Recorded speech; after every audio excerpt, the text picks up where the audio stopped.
दोस्तों, आज corona virus की वजह से जो पूरे विश्व में प्रॉब्लम्स हो रहा है, आज 21वीं सदी में जो पूरी दुनिया खुद में कैद है और इसकी वजह से जो अन्य सारी परेशानियां हो रही है, यह स्पष्ट है कि इसमें चाइना का ही रोल है।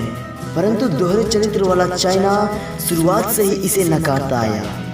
आज रिसर्चर्स का कहना है कि अगर चाइना ने प्रोएक्टिव मेजर्स लिया होता तो आज पूरी दुनिया में कोरोना वायरस का प्रभाव 95% तक कम हो सकता था। लेकिन इसके विपरीत चाइना ने इसे छुपाने का हर संभव प्रयास किया। चाइनीज मीडिया, इसे तो आप जानते ही होंगे, चाइनीज सरकार का ही चाटुकार है। हालांकि इनसे उम्मीद भी न थी, लेकिन जब वुहान के एक डॉक्टर ने कोरोना वायरस की गंभीरता को दुनिया के सामने रखना चाहा तो चाइनीज सरकार द्वारा उसे भी चुप कर दिया गया। इन सब के कारण चाइना के वुहान शहर के वेट मार्केट से दिसंबर 2019 के फर्स्ट वीक से शुरू हुई ये महामारी मिड जनवरी 2020 तक टूरिस्टों के माध्यम से दुनिया भर में पांव पसारता रहा।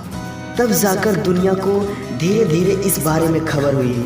उस समय कुछ देशों ने चाइनीज टूरिस्टों को बैन भी करना चाहा, लेकिन चाइना ने यह भी नहीं होने दिया और अपने पावर का इस्तेमाल करते हुए उन देशों को इंपोर्ट रोकने जैसी धमकी दे डाली। इस दौरान चाइना ने WHO पर अपने इन्फ्लुएंस का भी भरपूर इस्तेमाल किया और लगातार WHO से अपनी बात कहवाता रहा। यहाँ तक कि चाइना के दबाव के कारण ही कोविड-19 को ग्लोबल पैंडेमिक घोषित करने में भी बहुत एक्स्ट्रा टाइम लिया गया, जिसके कारण दुनिया को कोरोना वायरस की गंभीरता समझने में काफ़ी वक्त लग गया और अब इसके परिणाम हमारे सामने हैं। भारत सहित पूरी दुनिया को इस चीनी वायरस ने बहुत बुरे दिन दिखाए हैं, जिसके कारण बहुत सारे देश चीन से नाराज़ भी हैं। इन दिनों पूरी दुनिया खुद में कैद है और अंतर्राष्ट्रीय स्तर पर व्यापार रुकने के कारण फूड सप्लाई चेन सिस्टम भी अब पूरी तरह तहस नहस हो चुकी है, जिसके कारण दुनिया के कई देशों में अचानक अनाज की भारी कमी हो रही है, जिसमें से एक चाइना भी है।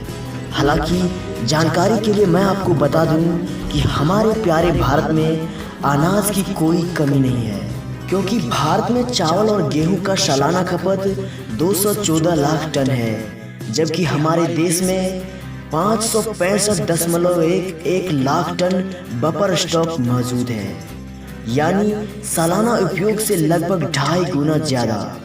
कुल मिलाकर हमारे देश में अनाज की कमी नहीं आने वाली, चाहे तो एक्सपोर्ट भी किया जा सकता है। परंतु महाशक्ति बनने चले चीन के हालात कुछ बिगड़े से हैं। चीन में अपनी आबादी को खिलाने के लिए अनाज की भयंकर कमी आने वाली है। चीन के सोशल मीडिया में इसकी खूब चर्चा हो रही है।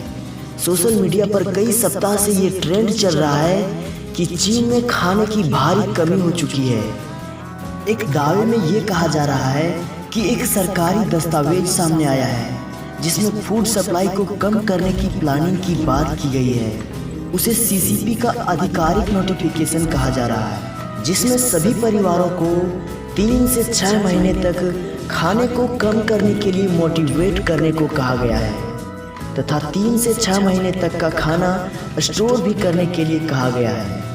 हालांकि हमेशा की तरह चीन का सरकारी अखबार इसे भी नकार रहा है, परंतु बातें स्पष्ट है, क्योंकि चीन विश्व की सबसे बड़ी आबादी होने के साथ साथ अनाज का सबसे बड़ा कंज्यूमर और इम्पोर्टर भी है।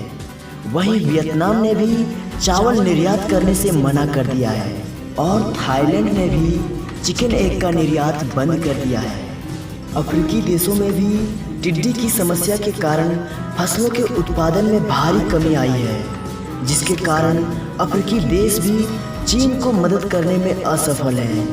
यही नहीं, चीनी सरकार ने जिस प्रकार खराब मास्क और नकली मेडिकल टेस्टिंग किट देकर विश्व स्तर पर अपने संबंध खराब किए हैं, उससे आने वाले समय में भी चीन को राहत नहीं मिलने वाली। यही वजह है कि कई विशेषज्ञ भी चीन में खाने की भारी कमी होने की आशंका जता रहे हैं, जिससे चीन की आबादी का एक बड़ा हिस्सा भूखे रहने को मजबूर हो सकता है। ऐसे में अगर कोई देश है जो चीन को उसके इस समस्या में मदद कर सकता है तो वो भारत ही है। परंतु फ्रेंड्स, आपके क्या विचार हैं? मैं आपसे जानना चाहता हूँ कि क्या भारत को चीन की सहायता करनी चाहिए या फिर नहीं। आपके जो भी विचार हो तर्क सहित कमेंट में अवश्य लिखें। और फ्रेंड्स, प्लीज़ वीडियो को लाइक कीजिए और चैनल को सब्सक्राइब करके बेल आइकन ऑन कर लीजिए ताकि हम यूं ही आपस में जुड़े रहें। थैंक यू फ्रेंड्स, जय हिंद।